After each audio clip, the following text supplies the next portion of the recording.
Kita semua pasti sering banget kan dengar slogan, gunakanlah bahasa Indonesia yang baik dan benar. Kedengarannya sih simpel ya, tapi slogan ini justru sering bikin kita garuk-garuk kepala. Sebenarnya apa sih bedanya baik dan benar dalam berbahasa? Terus, mana yang harus kita dahulukan? Yuk kita bedah sama-sama dilema ini. Oke, kita mulai dari kalimat yang super akrab di telinga kita semua. Lo udah makan belum? Saya yakin hampir semua dari kita pernah ngomong atau setidaknya dengar kalimat ini. Entah itu pas lagi nongkrong bareng teman atau sekedar bales chat. Nah, sekarang coba kita pikirin bareng-bareng. Kalau kalimat tadi kita ucapkan ke teman dekat di warung kopi, itu termasuk bahasa yang baik, nak? Jelas baik dong. Pesannya sampai, suasananya cair, dan komunikasinya lancar jaya. Tapi pertanyaannya jadi beda kalau kita tanya, apakah kalimat itu benar sesuai aturan bahasa Indonesia? Nah, disinilah dilemanya mulai kelihatan kan, pertentangan antara efektivitas si baik dan aturan si benar ini yang kita hadapi hampir setiap hari. Oke, biar nggak bingung lagi, yuk kita bedah satu-satu. Kita mulai dari yang pertama dulu. Apa sih yang dimaksud dengan bahasa yang benar? Nah, ini adalah dunia yang isinya soal kaidah, aturan, dan standar yang baku. Jadi, intinya, bahasa yang benar itu adalah bahasa yang taat asas. Patokannya jelas, PUEBI dan Kamus Besar Bahasa Indonesia alias KBBI. Sifatnya itu formal, kaku, dan tujuannya adalah kepatuhan pada struktur bahasa. Nggak boleh melenceng. Dan lihat deh rinciannya. Untuk bisa dibilang benar, sebuah kalimat itu harus lolos saringan di semua level ini loh. Mulai dari cara pengucapannya, struktur kalimatnya, pilihan katanya harus baku, ejaannya harus pas, sampai maknanya pun harus jelas. Wah, presisi banget ya. Oke, tadi kan kita ngomongin soal aturan. Sekarang kita lihat sisi lain dari koin ini, bahasa yang baik. Kalau tadi benar itu soal ilmu pasti, nah baik ini lebih ke soal seni beradaptasi. Nah, ini dia kuncinya. Bahasa yang baik itu ukurannya bukan lagi kamus, tapi efektivitasnya di dunia nyata. Apakah bahasa kita nyambung dengan situasinya? Pesannya tersampaikan dengan baik nggak?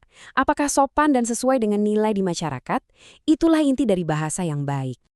Artinya apa?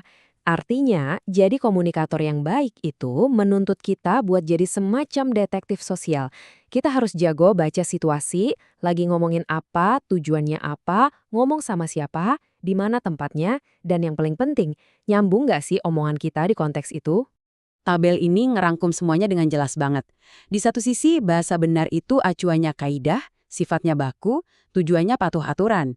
Di sisi lain, bahasa baik itu acuannya situasi, sifatnya fleksibel, dan tujuannya yang penting komunikasi efektif. Dua dunia yang benar-benar berbeda kan? Terus gimana dong kalau dua dunia ini tabrakan di kehidupan sehari-hari kita? Nah, disinilah biasanya drama kebahasaan itu terjadi. Coba bayangin, Anda lagi di pasar mau beli bayam, terus Anda nanya ke si ibu penjual dengan kalimat ini. Secara tata bahasa, sempurna, 100% benar. Tapi coba deh dirasain. Aneh banget kan kedengarannya? Kalimat ini memang benar, tapi jelas tidak baik untuk situasi itu. Terlalu kaku, ganjil, dan nggak pas sama suasana sosial di pasar.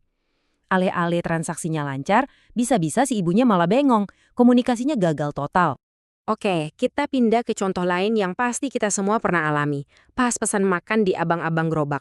Bang, saya bakso pakai bihun. Kalimat andalan kan? Yuk kita bedah kalimat ini. Secara aturan, benar nggak? Jelas nggak dong? Saya bakso itu secara harfiah artinya saya adalah bakso. Keliru kan? Tapi, apakah ini bahasa yang baik? Oh, tentu saja. Ini contoh bahasa baik yang sempurna. Pesannya cepat sampai, abangnya langsung paham, dan dalam sekejap, bakso idaman sudah ada di depan mata. Super efektif.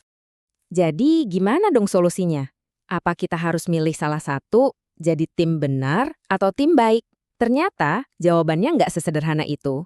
Kita nggak harus memilih. Kuncinya ternyata cuma satu, kesadaran situasional. Tujuannya bukan memilih salah satu dan membuang yang lain, tapi melatih kepekaan kita untuk tahu kapan harus memprioritaskan yang benar dan kapan yang baik lebih penting. Ini nih contekan praktisnya.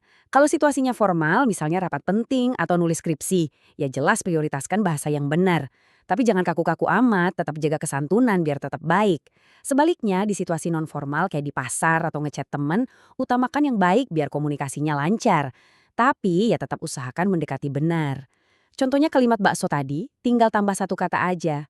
Bang, saya mau bakso pakai bihun. Jadi lebih benar kan? Tanpa kehilangan efektivitasnya. Kalau kita mau lihat lebih dalam lagi, ada kutipan keren dari pahlawan nasional kita, Raja Ali Haji. Beliau bilang, bahasa itu bukan cuma soal aturan, tapi juga soal budi atau karakter. Nah, kutipan tadi itu nyambung banget sama konsep yang namanya budi bahasa. Ini adalah sebuah filosofi yang memandang bahasa sebagai cerminan langsung dari akal budi, etika, dan sopan santun kita. Jadi, pilihan kata kita, entah itu yang baik atau benar, pada akhirnya adalah cerminan dari diri kita sendiri. Jadi, kesimpulan utamanya adalah ini. Menjadi seorang komunikator yang andal itu bukan soal hafal mati semua aturan kamus, atau sebaliknya, asal ngomong yang penting orang ngerti. Ini adalah sebuah seni. Seni menyeimbangkan antara ketaatan pada kaidah dengan kepekaan pada situasi sosial. Nah, sebagai penutup, saya mau lempar satu pertanyaan untuk kita renungkan. Coba deh, mulai sekarang kita perhatikan cara kita berkomunikasi setiap hari. Waktu ngechat, waktu rapat, atau bahkan pas ngobrol sama keluarga. Sebenarnya apa sih yang lebih sering kita kejar? Menjadi benar atau menjadi baik?